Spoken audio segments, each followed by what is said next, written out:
թող քո կամքը լինի երկրի վրա այնպես ինչպես երկնքում է։ Մենք միշտ աղոթում ենք Հայր մերի մեջ։ Ինչու է մեր Տերը Հիսուս Քրիստոս տարբերություն դնում իր կամքի երկրում եւ երկնքում։ Կարծես ուզում է ասում երկնքում ուրիշ ձև է իմ կամքը լինում, երկրի վրա ուրիշ ձև է լինում։ Երկնքում ինչպես է լինում Աստծո կամքը։ Անարարկելի, չի արարկվում, չի քննարկվում Աստծո կամքը։ Աստված միշտ բարին է կամենում եւ հրեշտակները, բարի հրեշտակները երկնքում այլևս իրենց ընտրության հնարավորությունը օգտագործել են, այսինքն ընտրել են բարին,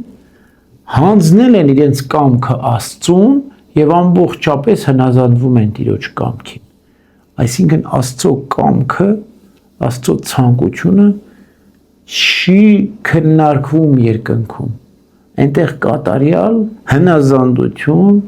կատարյալ միաբանություն ու ներդաշնակություն է սերա երկնքում։ Երբեք հրեշտակներ չեն հակառակվում Աստծո կամքին։ Բայց երկրի վրա ինչքան մարդ, այնքան կամք։ Մարդը երբեմն այնքան եսասեր, որ այդ իր կամքը, իր կամք չասեմ, իր ցանկությունը ոնց որ երկնքին էլ պարտադրի։ Ես ուզում եմ, եթե ես սա ուզում եմ, չէ՞ որ ես ուզում եմ։ Կարող է ուզածը վատ բան է։ Կարող է ես չար բան եմ ուզում, լավ բան եմ, չէ՞ ուզում։ Բա Տեր Աստվածը չի չես անում իմ ուզածը։ Մոտորապես է սա մեր ասած։ Հա։ Այսինքն շատ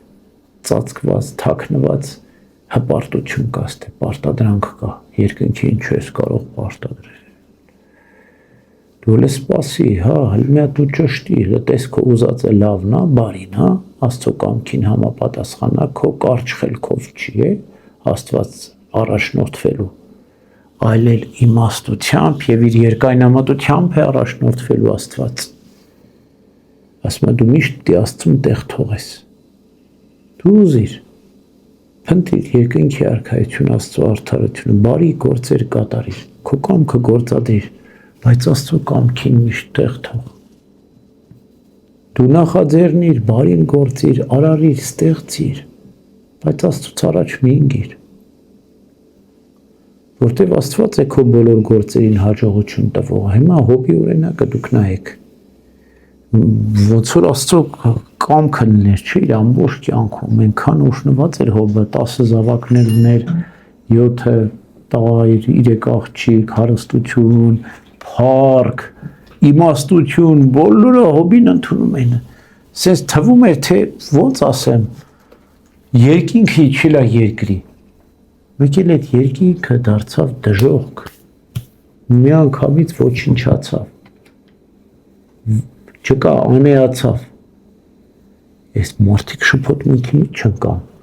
Ամեն գիտենք Հոբը երկնքի քաղաքացի է, երկնքում է, այս ինչ կատարվեց։ Հասկանում եք, երկինքը փուլ եկավ ասեցին։ Եթե Հոբն էլ, այս արդար մարդն էլ, այսինքն պիտի ոչնչանա գնա, ուրեմն էլ ինչ արդարություն։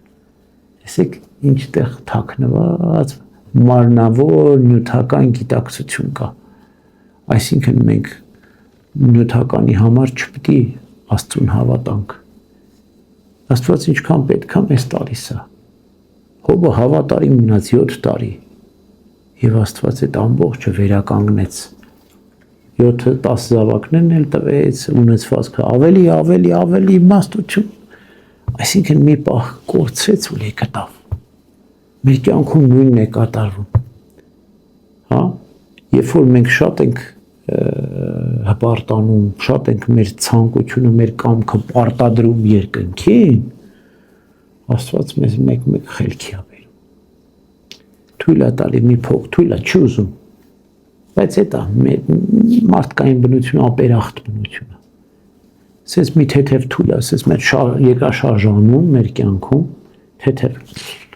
նենց թափվում ենք, խելքի ենք գալիս, հա, վերջի, դե ոչինչ, գոնե այդպես, Պետրոս Արաքյալը ինչ էր ասում,